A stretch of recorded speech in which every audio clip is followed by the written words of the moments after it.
My name is Claire Donovan, and I'm about to tell you how I spent $151,200 over 3 years to buy my childhood home from my own mother without her knowing it, and how my sister Rachel spent those same 3 years stealing $186,000 she claimed was rental income, while planning to take the house for herself. But let's start at the beginning. I'm the younger daughter. Rachel is 4 years older, married to a dental equipment salesman named Derek. Mother to 2 children she photographs constantly but seems to actually parent rarely. I'm single, childless by choice, and a senior data analyst for a tech company in Austin. I make $140,000 a year. I own a condo. I have a retirement account that makes my financial advisor smile. But in the Donovan family hierarchy, Rachel was always the golden child because she gave mom grandchildren and stayed close to home. Never mind that close to home meant she lived in mom's house rent-free for 6 years before marrying Derek. Never mind that those grandchildren visited maybe twice a month despite living 20 minutes away. Our mother, Patricia Donovan, bought her house in Scottsdale, Arizona in 1989 for $185,000. By 2021, it was worth $1.2 million, a 4-bedroom ranch with a pool, mature landscaping, and mountain views. Mom had refinanced twice over the years. When our father died in 2018, she still owed $380,000 on the mortgage. The monthly payment was $4,200 including property taxes and insurance. Dad's death devastated her. He'd handled all the finances. Mom had no idea what she actually owed, what her interest rate was, or when the house would be paid off. She just knew that every month $4,200 left her checking account. Dad's life insurance paid out $250,000. Mom used it to pay off credit cards and make some home repairs. By mid-2019 that money was gone. She was living on Social Security, $1,850 monthly, and a small pension from her years as a school secretary, another $900 monthly. Total monthly income, $2,750.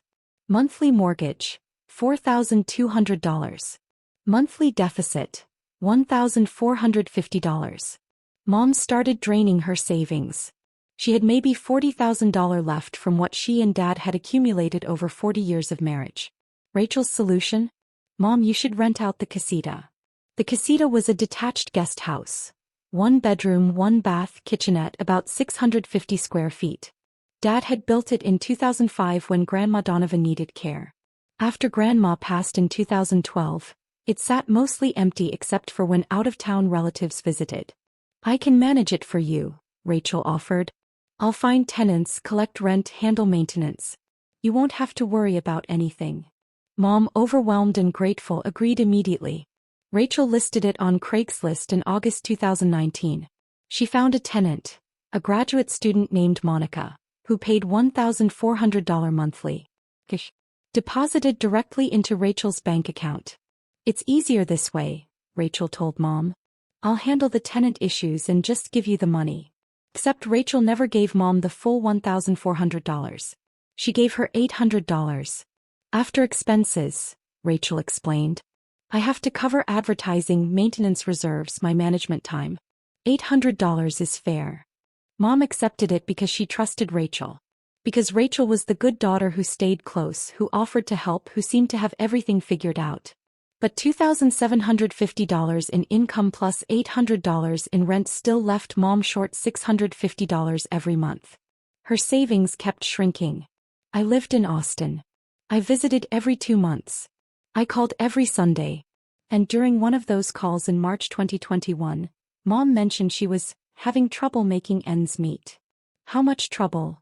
I asked. She went quiet. Then, I'm down to about $8,000 in savings. At this rate, I'll be empty by October. Mom, what's your monthly shortfall? Around $650. The mortgage is just, it's so much, Claire. I did the math instantly. She'd run out of money in 12 months. Then what? Foreclosure? Bankruptcy? Moving in with Rachel, who'd absolutely hold it over her forever. Mom, send me your mortgage statement and your budget. She did. I reviewed everything. And I made a decision. I'm going to cover the shortfall, I told her. Claire, no. I can't let you. You're not letting me do anything. I'm doing it. $650 a month. I'll set up automatic transfers to your checking account on the first of every month. Honey, that's too much. Mom, it's nothing. I can afford it. She cried. He thanked me. She made me promise not to tell Rachel because your sister is so proud and she'd feel bad that she couldn't help more. I promised. And I started the transfers in April 2021. But here's what bothered me. Why couldn't Rachel help more? Derek made good money. They lived in a nice house. They drove new cars. They took vacations. Why was Rachel collecting $1,400 monthly from Mom's tenant but only giving Mom $800? What? Expenses ate up $600 every single month. I started digging. I'm a data analyst. Research is what I do. I created a spreadsheet. I tracked everything I could find. Rachel's social media was a gold mine. Instagram post showed a girl's trip to Napa Valley, September 2019. Estimated cost $3,500. New patio furniture, March 2020. I found the exact set online, $4,200. Derek's early 40th birthday present. A golf simulator for their garage, June 2020. Retail price, $8,000. Kitchen renovation, August-October 2020. Based on the photos, $35,000 to $40,000. Family trip to Disney World, December 2020. Minimum cost for family of 4, $6,000. I added it up. In the 18 months after Rachel started managing the casita, she'd spent approximately $55,000 on discretionary purchases. Meanwhile, Mom was draining her life savings at $650 per month. The math didn't work unless Rachel was using that $600 monthly expense buffer as her personal slush fund. I needed proof. In June 2021, I told Mom I was going to cover the entire mortgage. Claire, that's $4,200 a month. I can't let you. Mom, listen to me. You're 71 years old. You shouldn't be stressed about losing your house. I can afford this. Let me do it. But the casita rent. Keep it. Use it for groceries, utilities, whatever you need. I've got the mortgage. She cried again. She said I was too generous. She said she didn't deserve this. I set up automatic payments directly to her mortgage company. Starting July 2021, I paid $4,200 every month. Mom kept the $800 Rachel gave her from the casita rent.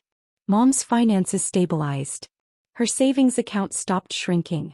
She could breathe again. And I kept watching Rachel. By November 2021, I noticed something. Rachel's Instagram showed a new tenant in the casita. The graduate student Monica was gone. Now there was a young professional named James. I did some digging. Property rental listings. Facebook Marketplace. Craigslist. I found Rachel's listing from October 2021. The casita was now rented for $1,650 monthly. But Rachel was still giving Mom $800. So Rachel was now pocketing $850 per month, $10,200 per year, while telling Mom the rent barely covered expenses. I documented everything. Screenshots. Archived listings. Dates. Amounts. In March 2022, the tenant changed again. This time to a couple. Rachel's new listing showed the rent at $1,750 monthly. Mom still received $800. Rachel's theft had increased to $950 per month. I expanded my investigation. I hired a private investigator in Scottsdale, a retired police detective named Marcy Chin who specialized in financial investigations. I need to know everywhere this money is going, I told her. Marcy worked for 6 weeks. Her report, delivered in May 2022, was devastating. Rachel had opened a separate checking account in 2019, one Derek apparently didn't know about. Every rent payment went into this account. From there, Rachel was paying for a gym membership, $180 per month. Paying for her children's private swim lessons, $320 per month. Funding her emergency savings account, averaging $400 per month. Spending on personal shopping, restaurants, and entertainment, averaging $500 per month. Total monthly misappropriation, averaging $1,400 for the first 2 years, then $1,650 after rent increased, then $1,750. Over 3 years, August 2019 to August 2022, Rachel had stolen approximately $55,600 from what should have been Mom's rental income. But it got worse. Marcy also discovered that in January 2022, Rachel had discussed the house situation with a real estate attorney. The consultation notes, which Marcy obtained through a contact, showed Rachel asking about how to establish ownership of property through caretaking, whether long-term financial management could demonstrate entitlement, what happens to property when an elderly owner can't afford payments. Rachel was positioning herself to claim Mom's house. I upgraded Marcy's investigation. I need forensic accounting. Every dollar Rachel has touched regarding that property for the last 3 years. Marcy brought in a certified forensic accountant named David Park. They worked for 3 months. The final report, delivered in November 2022, showed total rental income collected by Rachel, August 2019 to October 2022, $52,800 total given to Mom, $25,600 total misappropriated, $27,200. But there was more. Rachel had also charged Mom $3,400 for casita repairs that cost $1,200, overcharge $2,200. Billed Mom $1,800 for deep cleaning between tenants that Rachel did herself, pure profit, $1,800. Charged $950 for painting supplies, for touch-ups she never actually did, theft, $950. Submitted landscaping bills totaling $4,200 for maintaining casita appeal. The landscaper confirmed Rachel paid him $1,800, theft, $2,400. Total theft through fraudulent billing, $7,350. Grand total stolen from Mom, $34,550. And that didn't include the ongoing theft of $950 monthly that was still happening. I had everything documented: bank statements, tenant payment records, invoices, contractor confirmations, Rachel's personal account transactions. I scheduled a meeting with an estate planning attorney named Susan Whitfield. I want to make sure my mother's house is protected, I told her. And I want my sister held accountable for what she's stolen. Susan reviewed everything. This is elder financial abuse. It's a felony in Arizona. I don't necessarily want Rachel arrested, I said. I want Mom protected and I want Rachel to face consequences. Can we structure this so I have options? Susan nodded. Your mother needs to update her will and estate plan immediately. Given that you've been paying the mortgage for 18 months, we should also discuss ownership transfer options. We crafted a plan. First, Mom would create a new will, one that clearly stated her wishes and eliminated ambiguity. Second, we'd establish a revocable living trust with me as trustee and successor owner of the house. Third, we'd prepare a full accounting of Rachel's theft to present to the family. Fourth, we'd give Rachel a choice: return the money and walk away or face criminal charges for elder financial abuse. I flew to Scottsdale in December 2022. I took Mom to lunch at her favorite restaurant. Mom, I need to talk to you about something serious. I showed her everything. The bank statements. The rental listings showing increasing rent. The forensic accounting report. The fake invoices. She went pale. Rachel wouldn't. She's been helping me. Mom, Rachel has stolen over $34,000 from you. And she's been planning to claim your house based on her financial management of your affairs. Mom started crying. I trusted her. I know. But we need to protect you. And we need to make sure this house goes where you want it to go. I always thought. I assumed I'd split everything between you girls. Mom, I've paid $75,600 in mortgage payments over the last 18 months. I'm going to continue paying them. Not because I want the house but because I don't want you to lose it. But we need legal protection. She was quiet for a long time. Then, what do you think I should do? I think you should set up a trust. Name me as trustee. Make it clear that the house will be mine when you're gone. Compensation for the mortgage payments, and recognition that Rachel has already taken more than her share through theft. She nodded slowly. Let's do it. We met with Susan Whitfield the next day. Mom signed the trust documents on December 15, 2022. The house was now in the Patricia Donovan Revocable Living Trust. Mom retained the right to live there for life. Upon her death, the property would transfer to me automatically. No probate. No contest period. Clean transfer. Rachel knew nothing about any of this. I continued paying the mortgage. Mom continued taking Rachel's $800 monthly payments. We waited. The confrontation came in August 2023. Mom had a health scare, a minor stroke. She recovered well, but it scared everyone. Rachel suddenly became very interested in Mom's affairs. "We need to talk about your estate planning," Rachel told Mom during a hospital visit. "Make sure everything is in order." Mom, still weak, said, "It's handled." "But have you updated your will recently? Made any changes?" "Everything's taken care of, Rachel." Rachel's eyes narrowed. "Mom, I've been managing your rental property for 4 years. I've helped keep you afloat financially. I think I deserve to know what your plans are." That's when Mom called me. "Claire, Rachel won't stop pushing. She wants to know about the house. I think we need to tell her." "Not yet," I said. "Let's do this right." Family meeting. Everyone present. Full disclosure. We scheduled it for September 10, 2023. Mom's house. Attendees: Mom, Rachel, Derek, me, Aunt Linda, Mom's sister, Aunt Maureen, Dad's sister, and Susan Whitfield. Rachel thought it was a meeting to discuss Mom's care plan after the stroke. She had no idea what was coming. Everyone gathered in Mom's living room. Rachel sat next to Derek, confident and relaxed. She'd brought a folder, probably her own proposals for Mom's care. Susan Whitfield sat at the dining table with her briefcase. Mom started. "I asked everyone here because I need to address some things about my estate and my finances." Rachel jumped in. "Mom, that's great. I actually have some ideas." "Let Mom finish," Aunt Linda said sharply. Mom continued. "When your father died, I struggled financially. The mortgage was $4,200 a month and I only had about $2,750 in income.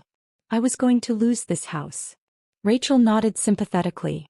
"I know, Mom. That's why I helped you rent the casita." "Rachel, please be quiet," Mom said firmly. "What I'm about to say is important." Rachel's expression flickered. Confusion. Then the first hint of concern. Mom looked at me.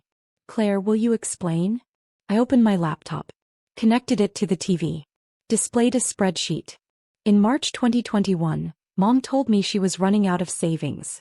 I started covering her mortgage shortfall, $650 monthly. In July 2021, I took over the entire mortgage payment. For the last 26 months, I've paid $4,200 every single month directly to Mom's mortgage company. I showed the bank transfer records on the screen. 26 payments. $4,200 each. Total, $109,200. Rachel's face went white. "You've been paying Mom's mortgage?" "Yes. Mom asked me not to tell you because she didn't want you to feel bad that you couldn't help." I was helping. I was managing the casita." "Let's talk about that." I pulled up the next slide. Rachel's rental listings. August 2019, $1,400. October 2021, $1,650. March 2022, $1,750. These are your listings for the casita. These are the amounts you collected from tenants. Next slide. Mom's bank statements showing Rachel's deposits. Consistent $800 payments. This is what you gave Mom. Every month. $800. Even as the rent increased, you kept giving her $800. Rachel's voice was shrill. There were expenses. Management fees. Maintenance. Really? I pulled up the forensic accounting report. Let's review the expenses. I went through every line item. David Park, the forensic accountant, stood up from where he'd been sitting quietly in the corner. "I'm David Park, certified forensic accountant. I've examined every transaction related to this property for the last 4 years." He pulled out his own folder. Ms. Rachel Donovan collected $52,800 in rental income. She gave her mother $25,600. She misappropriated $27,200. Rachel stood up. "This is insane.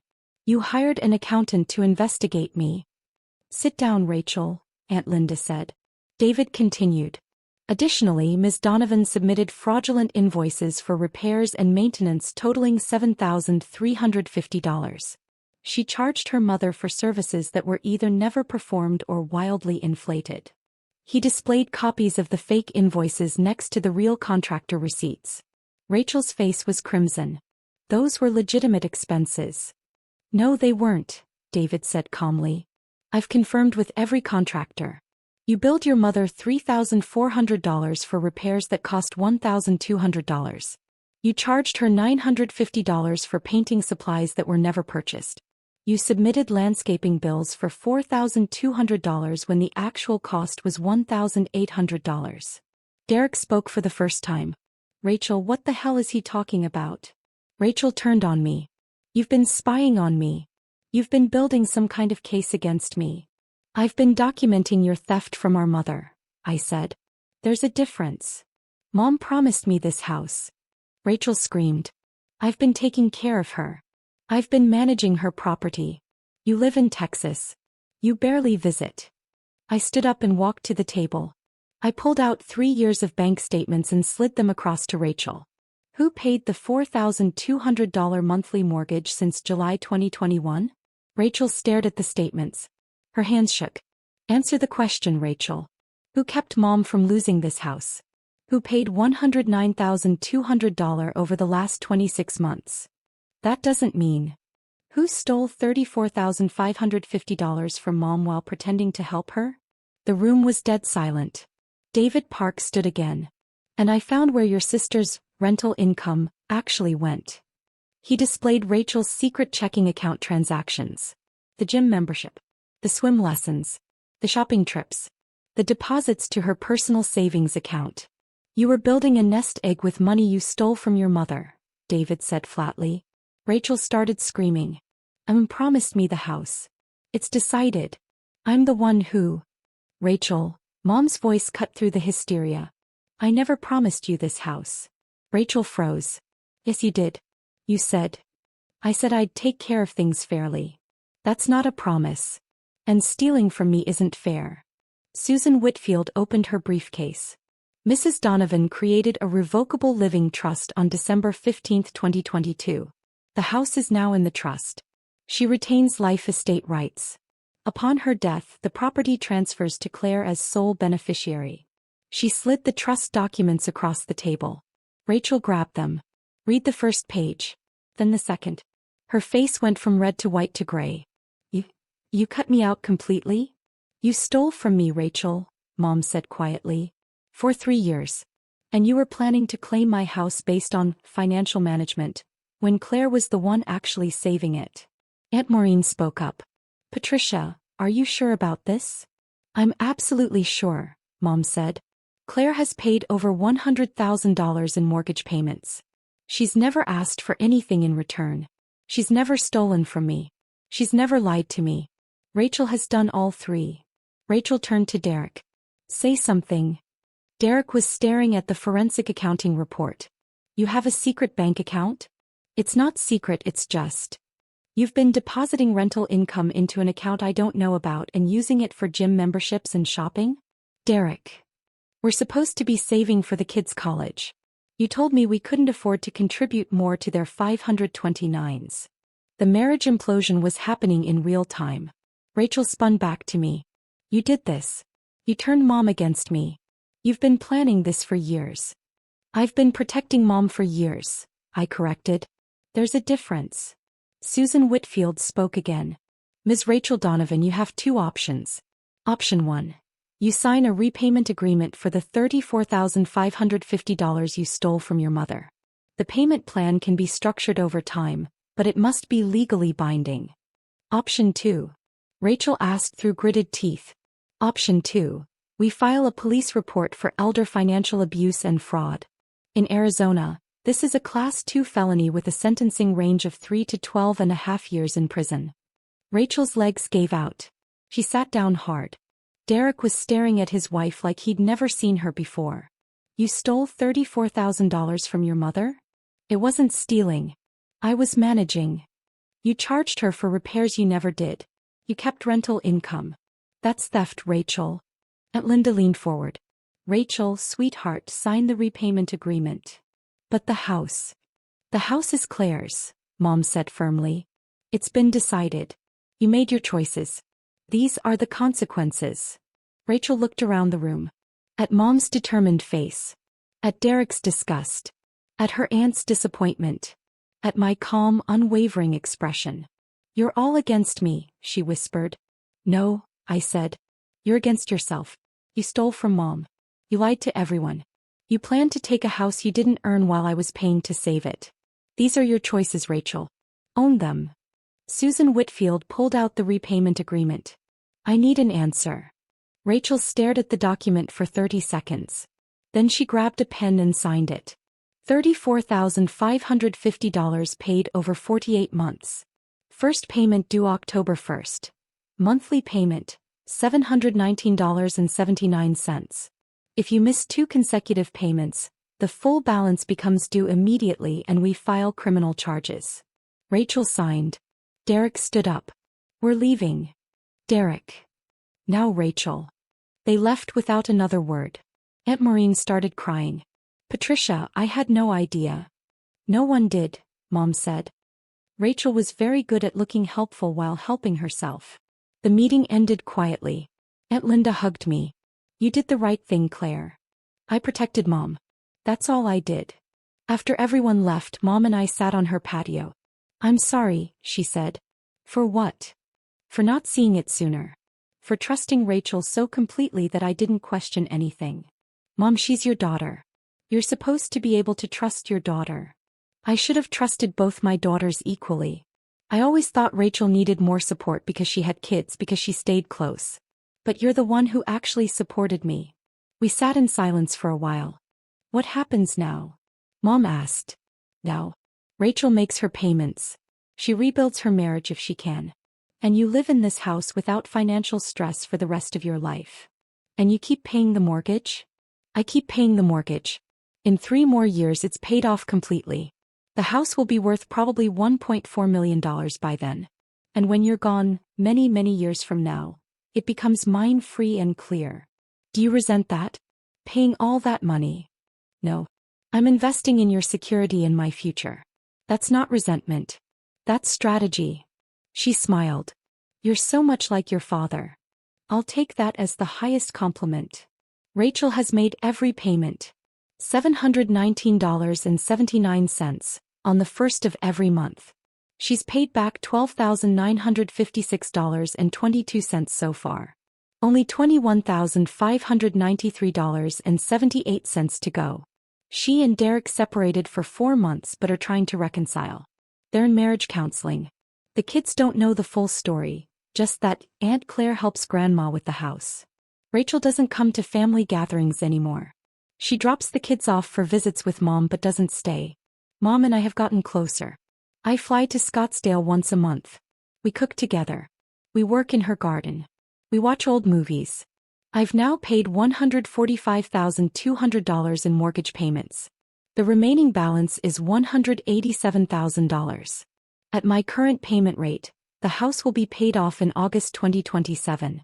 Mom is 74 and in good health. She swims every morning. She volunteers at the library. She's dating a retired teacher named Frank who makes her laugh. She's living the life she deserves. Secure, comfortable, free from financial stress. Me. I'm living with the satisfaction of knowing I protected someone who needed it, stood up to someone who deserved it, and secured a future asset that I genuinely earned.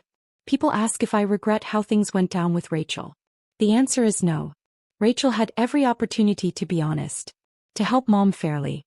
To build equity in our family relationship instead of stealing equity from Mom's house. She chose theft. She chose deception.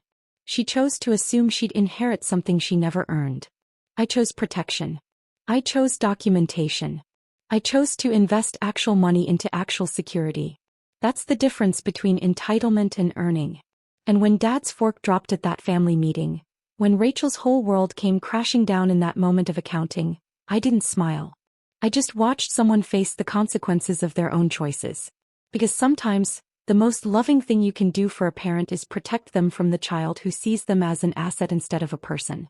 Mom's house isn't Rachel's inheritance. It's my investment. And I earned every single square foot. Last week Mom updated her will again. Not the trust, that stays as is, but her personal property and remaining assets. She's leaving Rachel her jewelry and photo albums. She's leaving me her recipe collection and Dad's tools. Why the recipe collection? I asked. Because you're the one who'll actually use them, Mom said. Rachel has never cooked a meal that didn't come from a package. We laughed about that. But then Mom got serious. Claire, do you think Rachel will ever forgive me? I think Rachel will eventually forgive herself, I said. And once she does that, she might be able to understand why you made the choices you made. And us. Will we ever be sisters again? I thought about that. About all the years of taking second place to Rachel. About watching her get praised for mediocrity while my achievements went unnoticed. About the moment I realized she was stealing from our mother while I was saving her. I don't know, Mom. But I know this. I'm the sister who showed up when it mattered. Rachel will have to live with being the sister who didn't. Mom nodded. That's fair. Inside her house, my future house, the mortgage statement sits on the counter. Balance, $187,000. Monthly payment, $4,200. Paid by Claire Donovan. Automatically. Reliably. Without fanfare or expectation of praise. Just the way it should be. Because in the end, inheritance isn't about who asks for it loudest. It's about who earns it quietly.